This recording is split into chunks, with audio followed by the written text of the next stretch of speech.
할렐루야. 주님의 평화가 여러분 모두 함께 하시기를 빕니다. 옆사람과 사랑의 교제를 나누시겠습니다. 사랑합니다. 함께 하십시다. 건강하시게요. 여러분을 2년 만에 뵙겠습니다. 여러분이 저를 본 지 오래돼서 얼굴을 공개하겠습니다. 면에서 온다고 그 마스크를 쓰라고 연락을 받았어요. 네, 잠시 공개하겠습니다. 지난 연말에 예배를 못 드렸죠. 그래서 한 해를 감사하는 인사를 여러분께 못 드렸어요. 또 새해도 3주나 벌써 지나고 오늘 4주째가 되는데 지난 한 해 동안 하나님의 은혜와 여러분의 사랑에 힘입어서 한 해도 잘 살았습니다. 또 새해도 여러분과 사랑하면서 행복하게 살겠습니다. 여러분께 지난 한 해 동안 돌봐주신 은혜에 대해서 여러분의 사랑에 감사하는 마음으로 인사를 한번 드리겠습니다.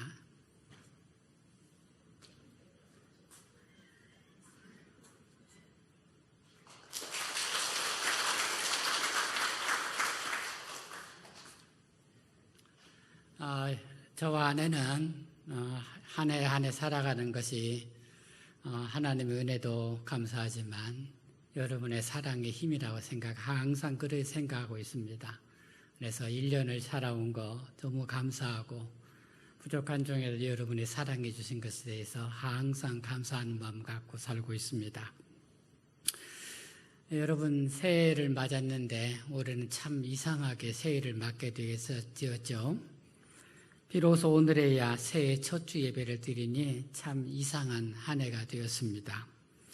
여러분과 새해 첫째 주일에 무슨 말씀을 나눌까 하다가 하나님께서 어둠 속에 빛을 창조하신 이야기를 나누고자 생각했습니다.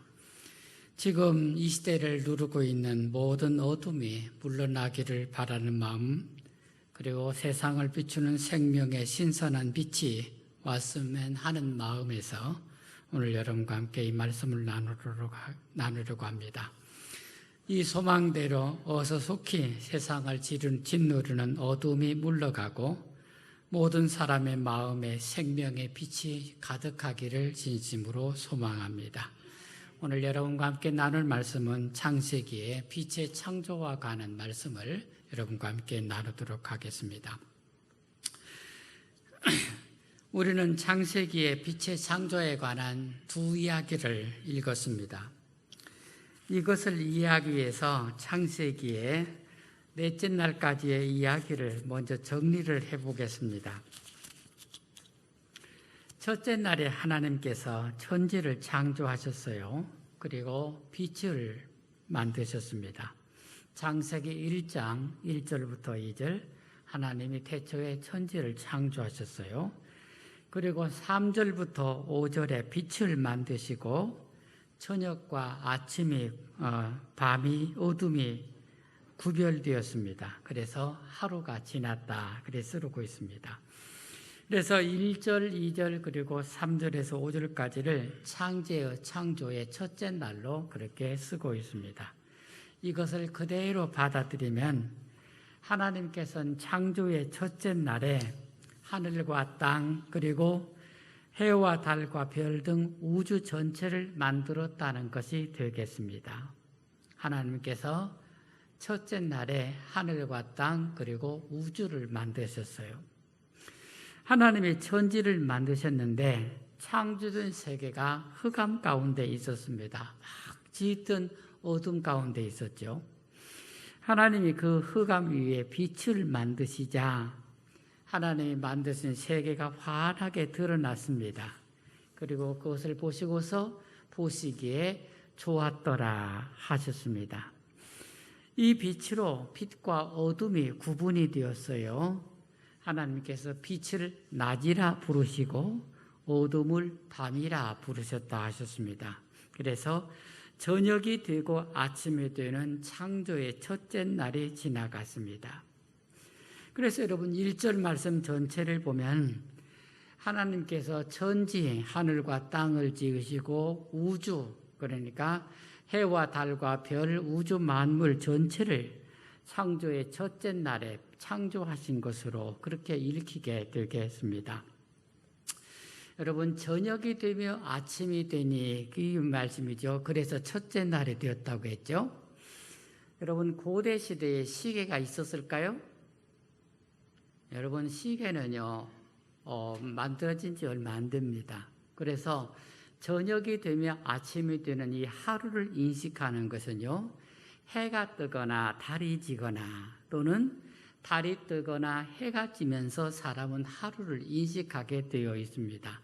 그래서 여러분, 저녁이 되며 아침이 된다는 이 말에는요, 해와 달, 이런 우주의 이런 별 존재들이 이미 첫째 날에 창조되었다는 것을 전제하고 있는 표현이 되겠습니다. 그 다음에 둘째 날이 되었어요.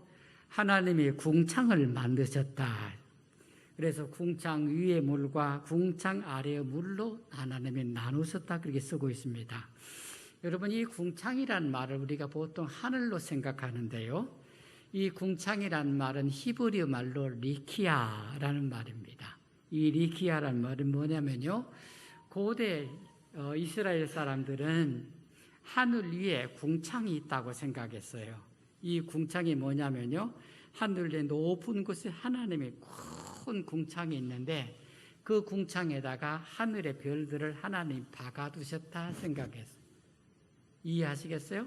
하늘에 궁창이 있고 이 궁창에 하늘의 별들이 다 달려있는 것으로 그렇게 생각했어요. 그래서 이 궁창 위에 또 물이 있는데 하나님께서 이 궁창 위의 물을 궁창으로 막고 있다. 이게 고대 이 히브리 사람들의 우주관이 되겠습니다. 이 둘째 날에 궁창을 만들었다는 이 표현을 보면요, 이미 그 둘째 날에 하나님께서 첫째 날에 천지를 만드셨고 하늘의 모든 우주 만물을 다 만드셨는데 이 둘째 날에 궁창을 만드셔서 하나님이 만드신 창조물들을 하늘에다 정리를 하셨다, 그런 뜻이 되겠습니다. 그래서 첫째 날에 하나님이 천지와 우주 만물을 다 만드셨는데 둘째 날 하나님께서 궁창으로 다 만드셔서 하늘의 별들을 하나님께서 궁창에 정리하신 것이다. 우리가 그렇게 이해하실 수 있겠습니다. 그래서 이 궁창이라는 성경의 말은요, 지금 우리가 이해하고 있는 하늘과는 개념이 다르다는 것을 이해할 수 있겠습니다. 그 다음에 셋째 날에 하나님께서는 이 땅에서 물을 구분을 하셨어요. 땅에서 물을 구분하셨는데 묻과 물로 나누셨어요. 그래서 물이 한 군데로 모여서 바다가 되고 육지가 드러났다 하겠습니다. 그리고 이 육지 땅에다가 하나님께서 식물을 만드셨어요. 자, 여러분, 첫째 날 하나님께서 빛을 창조하셨죠. 그래서 저녁이 되면 아침이 되니까 저녁에는 어두워졌다가 낮이 되면은 밝아졌어요. 하나님께서 그 위에다가 땅에다가 온갖 식물을 다 만드셨다는 것입니다. 그래서 이미 창조된 빛을 통해서 식물이 셋째 날에 만들어져서 빛을 받고 식물이 살아가도록 하셨다는 것입니다. 그래서 이 빛은 모든 식물들의 에너지원이었고, 에너지원인 빛을 먼저 만들고 그 다음에 셋째 날에 식물들을 만드셔서 식물들이 빛을 받고 살아갈 수 있게 하셨다는 것입니다. 그래서 하나님께서 마침내 이게 넷째 날에 두 광명체를 만드셨다고 하셨죠. 그래서 이 두 광명체를 해와 달로 생각해서 두 광명체를 넷째 날에 만드셨다고 우리가 그렇게 이해를 하면요, 셋째 날에 식물을 만드셨을 때 그 식물들은 어둠 속에 식물을 만들 걸로 그렇게 이해가 됩니다. 빛은 이미 첫째 날에 만들어지는데 넷째 날에 두 광명체를 만들었으니까, 해와 달을 만드셨으니까, 그러면 셋째 날에 식물을 만드셨는데 빛이 있는데 해와 달은 넷째 날에 만들어졌으니까 하나님께서 어둠 속에다가 식물을 만드신 걸로 그렇게 이해를 하게 되는 것이죠. 그 다음에 오늘 우리가 이해하게 될 넷째 날입니다. 하나님께서 이 넷째 날에 두 큰 광명체와 별들을 만드셨어요. 문제는 오늘의 주제인 넷째 날의 두 큰 광명체와 창조를 어떻게 이해할 것인가, 그게 문제가 되겠습니다. 여러분 14절 한번 읽어보시죠. 14절입니다. 같이 읽어보시겠습니다. 하나님이 이르시되 하늘의 궁창에 광명체들이 있어 낮과 밤을 나누게 하고 그것들로 징조와 계절과 날과 해를 이루게 하라 하는 말씀입니다. 이 말씀을 잘 이해하는 것이 필요합니다. 이 말씀을 그대로 넷째 날에 해와 달과 별들을 창조하신 것으로 이해를 하면 하나님께서는 빛을 두 번에 걸쳐서 창조하셨다, 그렇게 이해가 되겠습니다. 첫째 날에 창조하셨고 그리고 넷째 날에 또 빛을 두 번째로 만드신 것이 되는 것이죠. 그래서 이 말씀을 성경의 전체 맥락에서 잘 생각해보고 이해하는 것이 필요하다고 봅니다. 그래서 이 말씀을 여러 가지로 이해할 수 있는 해석하는 부분이 있는데요. 제가 이해하는 것의 한 가지는요, 첫째 날에 하나님께서 해와 달과 별들, 이 모든 빛들을 우주 만물을 이미 창조하셨다는 거예요. 하나님이 천지를 만드실 때 우주가 이미 다 창조하셨어요. 그래서 우주 공간에 해와 달과 별들이 이미 첫째 날에 시작되었다는 것입니다. 그러면 넷째 날에 이 두 큰 광명체가 있으라 하셨고 그리고 또 만드시고 라는 말도 있는데 이게 무슨 뜻일까? 이 두 큰 광명체가 해와 달이라는 것을 분명히 알 수 있습니다. 그러면 이해하는데 혼선이 올 수 있어요. 그래서 해석을 하는 것이 필요한 것입니다.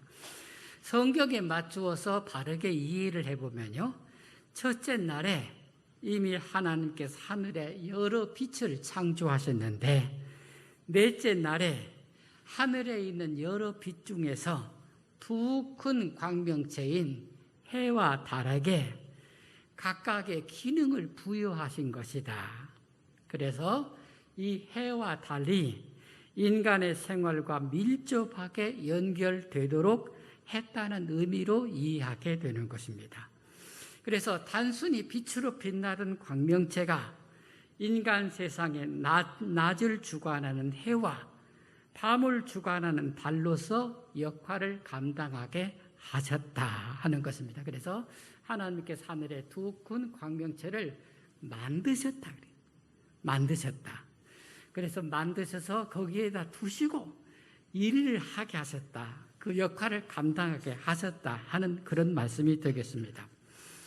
여러분, 창조에 관한 히브리어의 이 문장은요, 한 문장으로 다 연결되어 있어요. 그리고 하면서 한 문장으로 다 연결되어 있어요.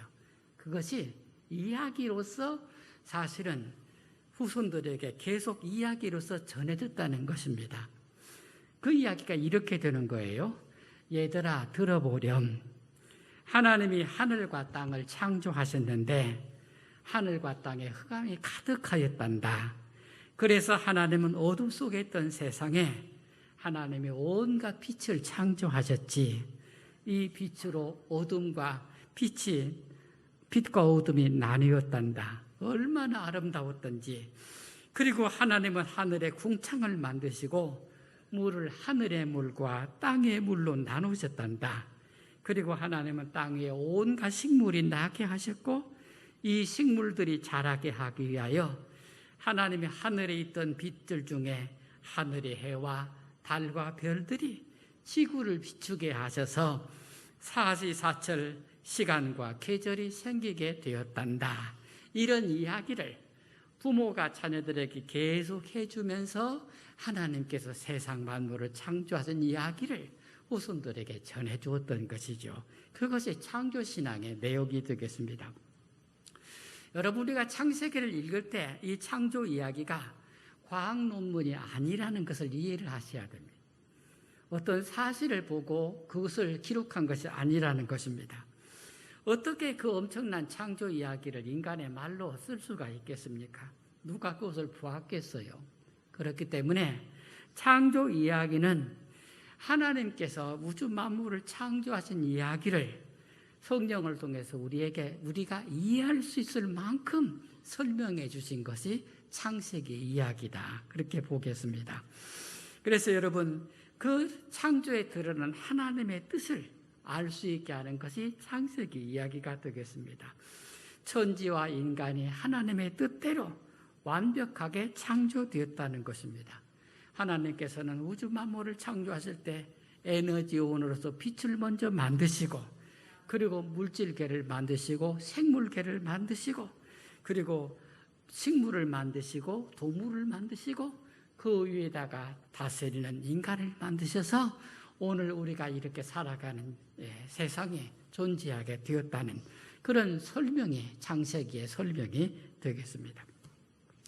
이 모든 것을 하나님이 하시면서 보시기에 좋았더라 하신 것은 모든 존재들이 하나님의 계획과 뜻, 목적을 수행하는 데 있어서 한치의 오차도 없이 완벽하게 이루어져 갔다 하는 것입니다. 여러분, 이제는요, 이 빛의 창조가 드러내고자 하는 무엇을 말하고자 하는지, 창세기가 무엇을 세상에 전해주고자 하는지 그걸 여러분과 함께 나누려고 합니다. 첫째 날에 빛을 창조하셨다고 쓰고 있어요. 그리고 넷째 날에 하나님의 광명체들이 있어서 땅을 비추라 하셨습니다. 이 빛이라는 말과 광명체라는 말은 히브리 말로 같은 말입니다. 빛과 광명체는 다른 말이 아니에요. 같이 하나의 단어입니다. 그게 오르라는 것입니다. 오르, 이게 히브리 말인데 3절에서는 빛으로 되어 있고요, 번역되어 있고, 그리고 14절에 가서는 광명체 이렇게 번역되는 것 같은 말입니다. 이 오르는 빛을 내는 곳, 빛을 내는 것, 발광체를 뜻하는 말입니다. 이 오르는 출애굽기 35장 14절 보면 성전에서 성소에서 그 밤에 밝히기 위해서 등잔을 만들어서 불을 켰어요. 이 등잔불이 뭐냐면 오르입니다. 그러니까 하나님께서 하늘에다가 오르를 두신 거예요. 해와 달이 오르입니다. 그게 오르예요. 그게 발광체라는 거예요. 그래서 여러분, 이 하늘에 두 발광체를, 광명체를 두었다는 표현은요, 해와 달과 별의 존재를 약화시키는 의미를 갖고 있는 것입니다. 또 여러분이 성경을 잘 읽어보시면 성경에 해와 달이라는 이름을 사용하지 않고 있다는 것을 읽을 수 있습니다.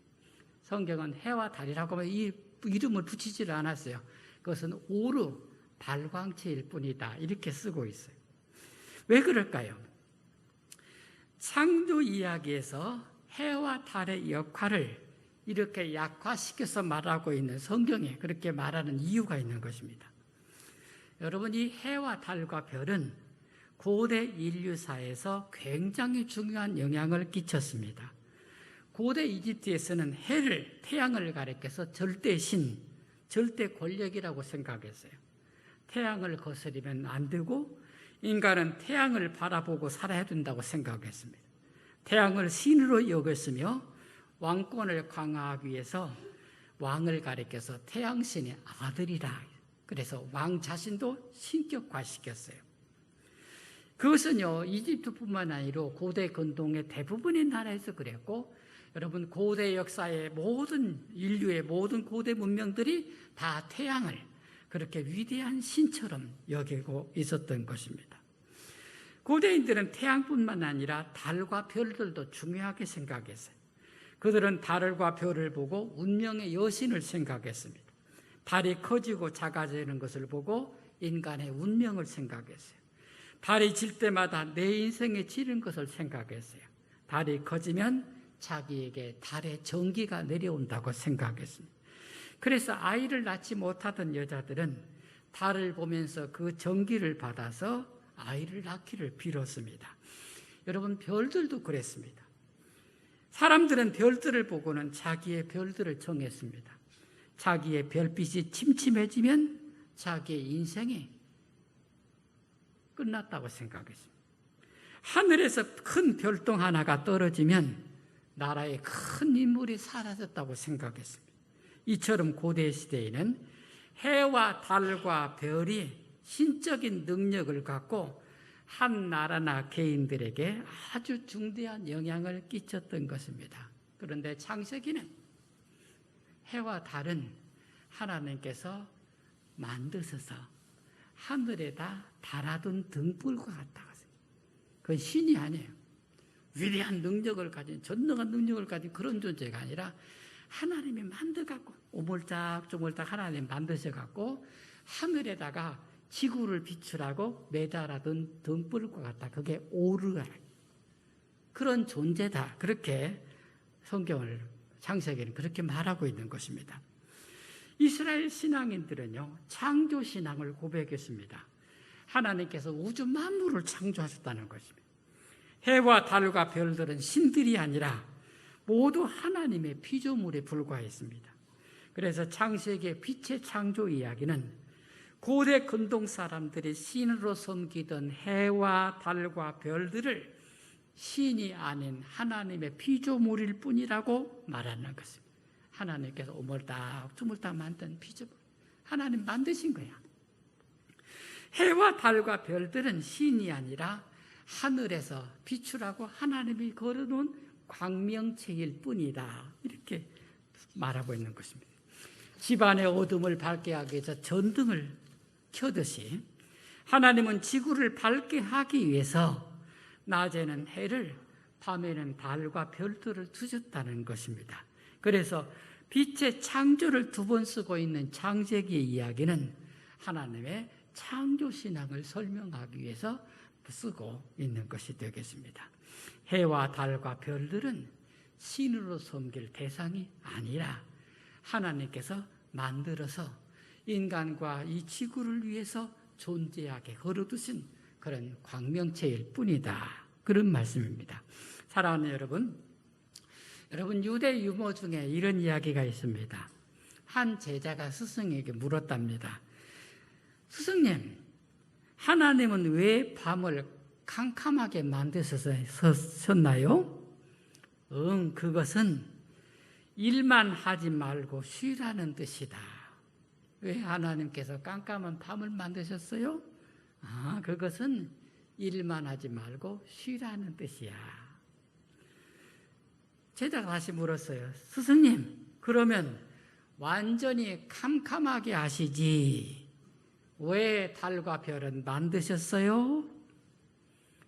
밤에 캄캄해서 쉬면 왜 완전히 깜깜하게 해서 그냥 쉬게 만들지 달과 별은 왜 만드셨어요? 그러니까 대답하기를 그것은 잠만 자지 말고 생각도 하라는 뜻이다. 이렇게 이야기를 했어요. 여러분 재밌죠? 해와 달과 별들 왜 존재하나? 우리에게 생각하라는 여지를 가르쳐주고 있는 이야기입니다. 창조신앙은 피조물에 대한 하나님의 뜻을, 바른 뜻을 깨닫는 것입니다. 해와 달과 별은 아무리 위대한 역할을 감당해도 피조물일 뿐입니다. 그런데 이 해와 달과 별들을 절대화하여 신으로 섬긴 것은 그것은 피조물을 신으로 섬기는 일이어서 창조신앙은 그것을 부정하고 있는 것입니다. 창조신앙은 피조물을 우상으로 섬기는 일을 부정하는 것입니다. 사랑하는 여러분, 오늘 이 코로나가 이 번성하는 이 시대에 우리 시대의 문제점이 뭐라고 생각하십니까? 피조물을 우상으로 섬기는 것입니다. 여러분, 왜 코로나가 이렇게 번성합니까? 인간의 그릇된 태도 때문입니다. 피조물을 우상으로 섬기는 그릇된 태도에 이런 코로나19에 번성하는 문제가 생긴 것이죠. 여러분, 이 시대 사람들에게는 물질이 우상이 되어 있습니다. 고대 시대의 해와 달과 별들을 신으로 섬기던 것이 대상이 바뀐 것에 불과합니다. 지금은 해와 달과 별들을 신으로 생각하지는 않지만 여전히 인간은 물질을 우상화해 떠받들고 그렇게 세상을 혼란스럽게 만들며 살아가고 있는 것입니다. 창조신앙은 이런 우상화된 물질주의에 저항하는 것입니다. 세상의 모든 물질은 단지 피조물일 뿐일 것이라고 선언하는 것이 창조신앙입니다. 창조신앙은 우상숭배를 거부하는 것입니다. 해와 달과 별들을 신으로 섬기던 사람들에게 그것은 단지 세상을 위한 섬기는 도구로서 하나님이 만들어 두신 것이다. 그렇게 선언하는 것이 바로 이 빛의 창조에 관한 하나님의 말씀이 되겠습니다. 우리가 이 창조신앙으로 세상을 살아간다면 우리는 세상의 물질 우상에 대하여 모든 물질은 세상을 살아가는 방편일 뿐, 모든 물질은 우리가 세상을 살아가도록 하나님이 주신 방편일 뿐 우리가 섬길 대상이 아니라는 것을 선언하고 있는 것입니다. 우리가 이 말씀을 한 해 동안도 세상을 이기고 살기를 주의 이름으로 축원합니다. 기도드리겠습니다.